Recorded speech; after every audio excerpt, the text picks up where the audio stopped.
সম্পূর্ণ নিরামিষ এবং একটু অন্যরকম স্বাদের পনিরের কোনো প্রিপারেশন খেতে চাইলে এই রান্নাটা ট্রাই করতে পারেন।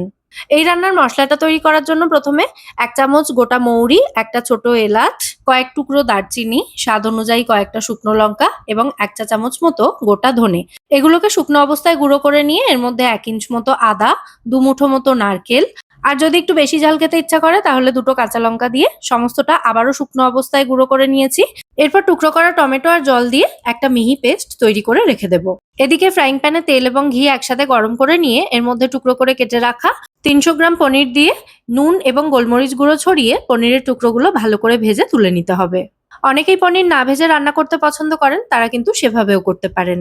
তো পনিরটা ভেজে তুলে নেওয়ার পর বাকি তেলের মধ্যেই একটু কাশ্মীরি শুকনো লঙ্কা গুঁড়ো এবং 1/2 টিস্পুন মতো হলুদ গুঁড়ো দিয়ে এগুলোকে হালকা একটু নাড়াচাড়া করে যে মসলার পেস্টটা রেডি করেছিলাম সেটা ঢেলে দিলাম ঝপাং করে।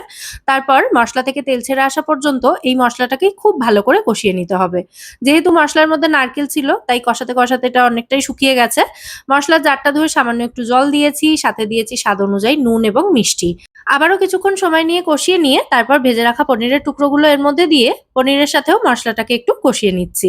এরপর গ্রেভির জন্য পরিমাণ মতো গরম জল এড করে ৪-৫ মিনিটের জন্য একদম লো আঁচে রান্না করে নিলেই কিন্তু আমাদের দারুণ সুস্বাদু নারকেলি পনির এখানে এক্কেবারে রেডি হয়ে যাবে। সকালের তাড়াহুড়োতে স্কুল বা অফিসের টিফিন বানানোর থাকলে এই রেসিপিটা ট্রাই করতে পারেন। খুব ইজি আর খুব কম সময়ে হয়ে যায় আর খেতে দুর্দান্ত হয়। রেসিপিটা ভালো লাগলে প্লিজ একটা লাইক এবং শেয়ার করে দেবেন। সবাই খুব ভালো থাকবেন। আজকের মতো এখানেই টাটা।